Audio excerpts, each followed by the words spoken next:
A very warm welcome to one and all present here. I hope everyone is safe and doing great. I am Khushi Heda, And I'm Ishita Paul. members of the Alumnae Cell of Department of Economics, Indraprastha College for Women, University of Delhi. This interview is part of an initiative, the Alumni Connect, through which the Alumni Cell aims to help students gain better insights on different prospective career options and help them make an educated and an informed decision.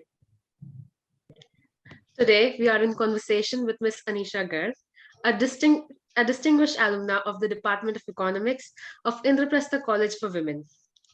Ms. Garg is currently pursuing her PhD from University of Warwick. She has past experience in working with some prestigious companies like MasterCard, Stanmax, and Viber. During her time at IP, she was one of the highest achievers of her batch. She has also worked on various research papers, adding to her versatile experience. During her time at MasterCard, she has won various awards like the Recognizing Net Customer Expansion and Patent Inventor Award for devising a solution of authentication waiver on recurring POS transactions. She has also qualified for Junior Research Fellowship and Assistant Professor in the field of economics. She has cracked MA entrances to Delhi University, Indira Gandhi Institute of Development Research, Madras School of Economics, and other prestigious institutions, and secured AIR in all of them. The list of her achievements is never ending, and our hearts swell with pride as we call her the alumni of our college. We are really grateful to have her on board with us today to talk about her journey, experiences, and share insights about future prospects for students in this field. Hello, ma'am. We are so glad to have you. Although this pandemic has minimized our conversations to these small screens, even then, how does it feel to return to your alma mater? First of all, thank you for such a warm welcome. I wasn't expecting this. And it's always a homely kind of feeling when you come back to your alma mater where you have spent so much of your time and which has given you so much. So it's obviously feeling really nice, be it online. Right. Personally, I have never been to my college since I've joined, and I'm sure all of your experiences will allow me to live vicariously through you. Yeah.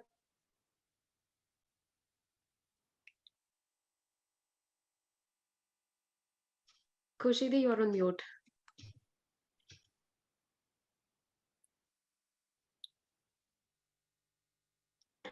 All right.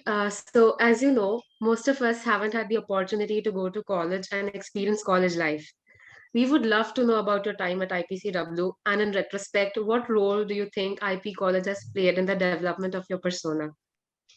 So basically, like after you complete your schooling, you have been there for 13 years and it's like your second home. So when you get out of your comfort zone into completely different rivers, like it's uh, going out from a place where teachers always used to handhold you, they used to instruct you how to do things, and then you are suddenly out there in the world, like clueless as to what you should do. So at that time, I went to IP. I met these amazing girls who have become amazing friends. We are together till now. We figured out life together. We figured out how our way through college, masters, and then right till now, like we are just together. Then the teachers, the professors at IP, they have been lovely guide in guiding us both in our personal life and academically. And so basically the time at IP has helped me shape my personality in terms of the soft skills that I have developed, the patience, hard work, the way you should think about different situations. And if you talk about academically, then obviously we have the best faculty and the teachers are amazing. So that is when I actually fell in love with economics, and I had it in my mind that, okay, so this thing is clear. I need to do something in economics in future, be it corporate or be it academic, whatever. So yeah. All right. That was quite a fulfilling answer, I'll say. So, getting internships has become very competitive. What was your experience and how did you land summer trainee positions at great companies such as Stanmax, Viber, and MasterCard? What were your roles there and how did that shape you? So basically, Viber and Ambipure were the online internships wherein we were given small tasks which we had to complete. So given it was an online internship, it was easy to manage with studies and my family time. And it gave a bit of a flavor of how the corporate life would look like if I ever go in their future. So it helped me learn something about these industries. In that sense, I would say it was helpful. Then I come from a business family. So I always wanted to explore what it would be like to be with my father and expand our business. So Stanmax is our family business. So I just went there as an intern and I helped with doing sales on the floor, like just being a saleswoman there on the floor and selling clothes. Or I also helped in driving the digital platform engagement by carrying on various campaigns on different occasions. And it helped me explore new avenues in business and get into the nitty gritties of how business works and just adding a layer to my overall persona. Then MasterCard happened when I was at DSE. I got an internship there. So this was a proper process where you have to give an interview, then you get selected. And in the internship, obviously in the internship, I had an amazing time. Like people were really nice, really helpful. They taught me about how to do things, the office life. I just loved the office life. It was an amazing time there.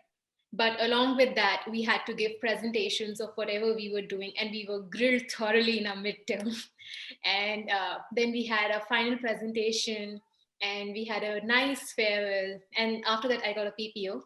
But yeah, so the corporate life has added different layers to my journey till now, be it in terms of online internships or doing a business, retail business kind of thing, or going into a financial sector, a technology industry like MasterCard. Yep. Absolutely. These internships really, give you the practical exposure and shape you for your future endeavors. So, talking about your experience at MasterCard, you also worked as an analyst, then an associate consultant, and finally as a consultant there. Now, those are some big words for a first year student like me. So, could you please explain me what's the difference between the work that an analyst does and a consultant does? So at MasterCard, basically, so when you do a project, when you are helping a particular client, so I was supporting financial institutions like banks and governments, as well as retailers. So, and what an analyst has an access to the MasterCard data, using which they can get us the data, whatever the consultant needs in order to prepare presentations. So they use MasterCard data. They uh, they do the back end coding and everything to get whatever the output is required. And the consultant are the people who package it in a nice way to present it to the client. So they are like the front face people for the industry. So that way I started as an analyst, but then somehow I got this opportunity of doing client presentations, and then I went ahead with it. So I had multiple like hats, analyst and a consultant. So it was a fulfilling experience of seeing how the project starts from scratch, like getting the data, working on the data, and then preparing it, and then presenting it to the client and selling the project. So Right. I hope it That's was clear. yeah. Ishita, I hope that's clear with you. Yeah, really. I actually wrote it down for future reference. So, thank you for that.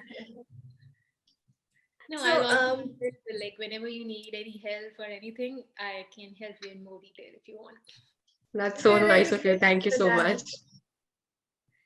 With a vast pool of opportunities before you as an undergraduate, when and how did you decide that you want to pursue an MA in economics itself?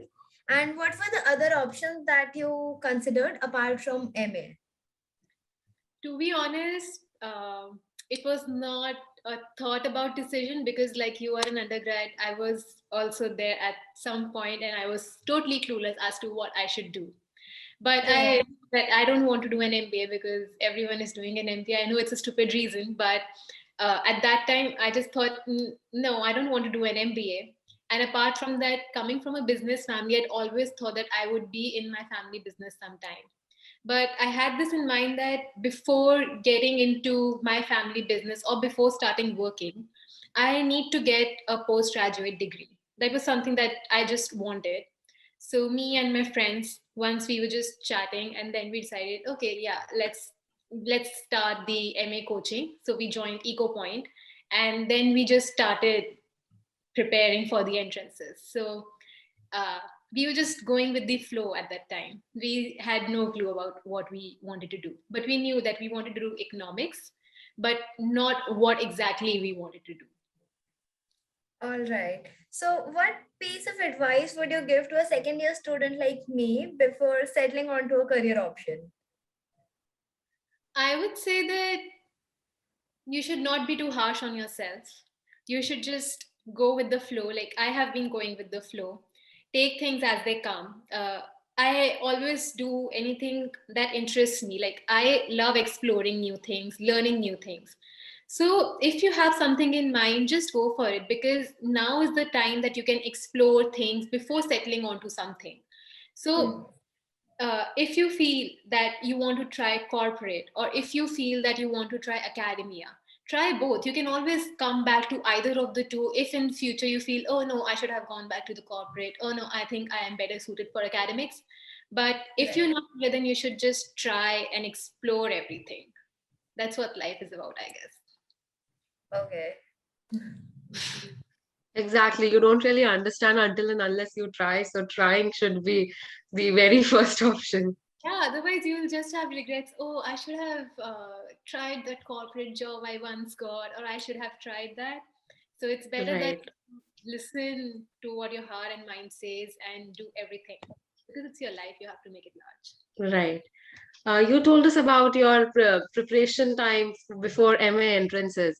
Mhm. So during your preparation years, did you feel intimidated seeing some of your peers having their entire plan figured out, or any sort of peer pressure? If yes, how did you cope up with it? Actually, I never feel peer pressure because my peers were always there as my support system. I was preparing with my friends, so we were always there solving each other's doubts, practicing together. We joined the coaching. And I believe that instead of peer pressure, you should look at your journey as your own, because it's something that you have, like, if I say that I want to follow your journey, it's something that makes you happy, but it might not make me happy. So you should look at your journey and just take guidance from others journey, but not feel intimidated by whatever everyone else is doing. They have different challenges, they have different areas they want to explore. So That's a beautiful way to actually look at it rather than feeling intimidated. You just had the approach of growing together rather than, bringing somebody down and stepping on them and growing. Um, you prepared for your master's and went on to secure AIR 5 in the DSE entrance exam, and that is a phenomenal achievement. How did you prepare for your master's, and what would you give to an MA aspirant on the same note? in terms of preparation, I would say that firstly, you should have your logics about economics clear. Like they have a section for microeconomics, macroeconomics, econometric theory, and mathematics. So you should have the basic pointers clear. So for that, we joined EcoPoint. Me and my friends, we joined EcoPoint. And then the key is, even after you know the logic, you need to practice, because unless you practice questions, you will never be able to put those logics into practice. So I would say practice as much as you can, do as many past exams, do as many practice questions as you can, because that is the key to get your hand working on that day, because time is limited. You need to solve the questions with accuracy. So that will that is what will keep your brain working on that day. And also you should fill out all the forms and not just Delhi School of Economics, because it's always good to have backup options. Like I gave almost all the entrances, Right. And it also gives you a practice. Like if you are giving an entrance for example, SOW or IGIDR, it will prepare you for the DSE entrance in the long run. So it's always a good practice to give the exams. Since you developed some essential technical and research skills over time and also had the opportunity to use those at your workplace, which skills would you recommend a student of economics to acquire? If you're talking about undergrad, then I would say just chill and enjoy your life. And but like for the hard skills, you will learn them as and when they come. But as for the soft skills like hard work, patience, perseverance, these are the things that develop during these years. So I would say that you should work on your soft skills rather than focusing on hard skills. They'll just happen when it has to. Right. Pretty great advice. Now, as you might know, certificate courses from platforms like Coursera or Udemy have become extremely popular. Do you feel these courses hold much value or credibility? Honestly, I don't know about credibility, but these courses, like I have done courses for Python and R from Coursera, and they have helped me in learning coding. However, I would say that just doing the courses is not enough. You need to apply them into your work, and that's when you will actually learn them. But I found them to be pretty useful for me. All right.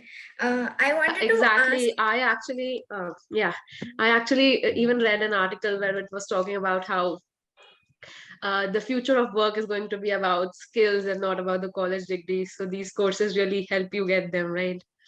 Mhm.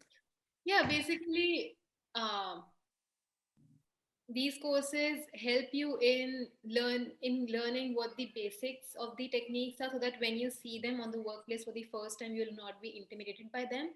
You will be comfortable. Oh yeah, I have looked at it somewhere. So that way, these are nice. I Right. found that pretty useful. Right. Moving on, I'd like to ask you that you have qualified for the Junior Research Fellowship in the field of economics. Could you elaborate on when and how do we apply for it? And how exactly is it significant for a research student?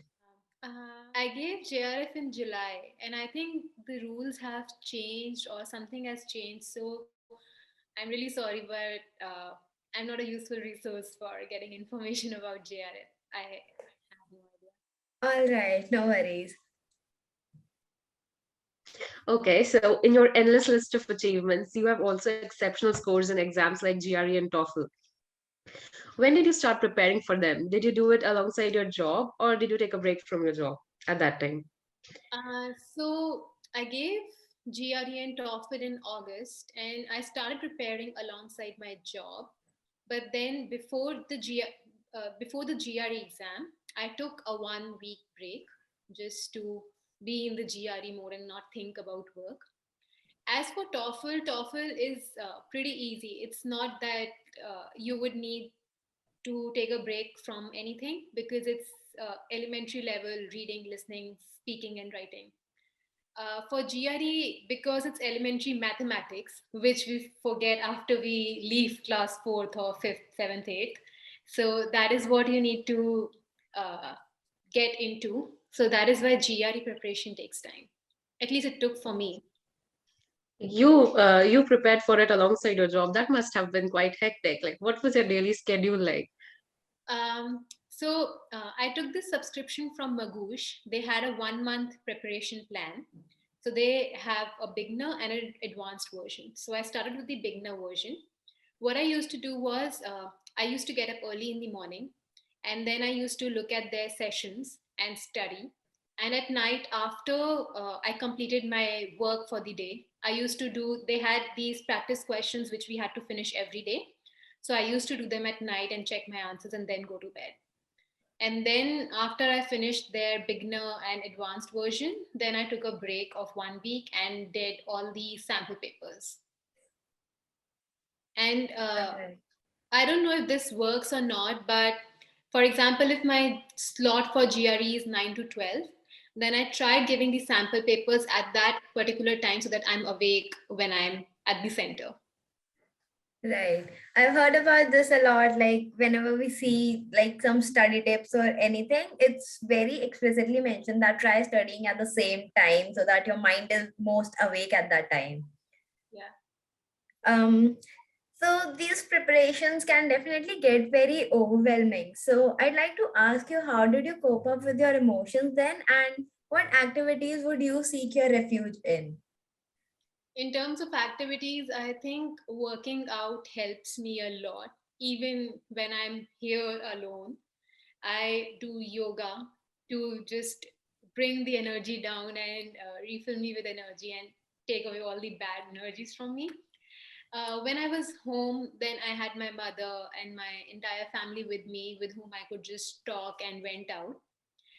But otherwise, in terms of activities, it's either a good it's a slapstick comedy Bollywood movie, which just release the stress, or otherwise working out or going for a walk alone. That's great. That's very nice to know. Now, you also got into the University of Warwick for your PhD. How has your experience been there so far? Have you considered settling abroad after it? It has been intimidating because I have come back to studies after 3 years, and after 3 years of corporate, it's pretty difficult to get back to sitting on the desk and studying for those 8 to 10 hours, which we used to do so easily when I was your age. So, but otherwise, because I love to learn, I love to explore new things. It's been an amazing journey till now, and my fellow classmates, the professors are very nice, and I have nice seniors who are always there to help me. So the journey, I'm just enjoying every bit of it. About Uh, settling abroad, I haven't given it a thought yet because it's still 5.5 years more to go. So it's a long journey. So yeah, like let's see what happens next. all right. Your academic journey has been extraordinary. There must have been one moment that you'd want to look back and cherish the most. What would that be? I don't think there's one moment. Like every day was something different, something special. Uh, be it getting into the be it getting the DSE result and getting into DSE, entering there for the first time, or be it meeting friends at the canteen, or just hanging out, chilling in the IP garden, IP backyard, or so every moment has its own special qualities. Like it's living in the little things. So every moment is cherishable. I'm And sure all that you have achieved, yeah, I'm really sorry that you guys haven't been able to go to the college yet. I wish that you can soon. hopefully, because I have only seen the pictures of our college. That's true. I'm sure all that you have achieved must not have come so easily. And when times get tough, you need somebody to fall back on. Who's been the one person who has been your constant support or your mentor throughout your career? Again, there's no one person. Like it's the family, friends, and teachers. So family was always there to support me emotionally and being there always, giving me everything that I ever needed. Friends were there to help me with my endless doubts. Like I was this kid, I still am that kid who has a million doubts in everything she reads. So my friends were always there to calm me down, to solve my endless doubts. Even my professors and teachers, they were always there by my side to guide me. So everyone has played their role as a mentor and a guide in my life. You definitely have one of the most beautiful approaches that I've seen towards life. I mean, it's really wholesome to even talk to you about, your approaches towards how you're seeing, how there cannot be just one moment that you could cherish the most, and how every day you're just saying it's a different experience and it's beautiful in its own way. So you've definitely had a very vibrant journey till now, and we'd like to know, where do you see yourself in the foreseeable future? Okay, so I quit corporate after 3 years and I had no idea that I would do that. So talking about a foreseeable future is very difficult for me, but as I'm here, I think that after my PhD, I would like to continue with research and go become an assistant professor at a good university. And maybe like I really like reading stuff about political economy, interethnic conflicts, and stuff like that, behavioral economics. So I hope, but I'm still, because this is my first year of MRes, so I'm still learning and exploring. I'm exploring new avenues. So maybe my research agendas change, but let's see what the future holds. But right now, I think that I would be an assistant professor someday.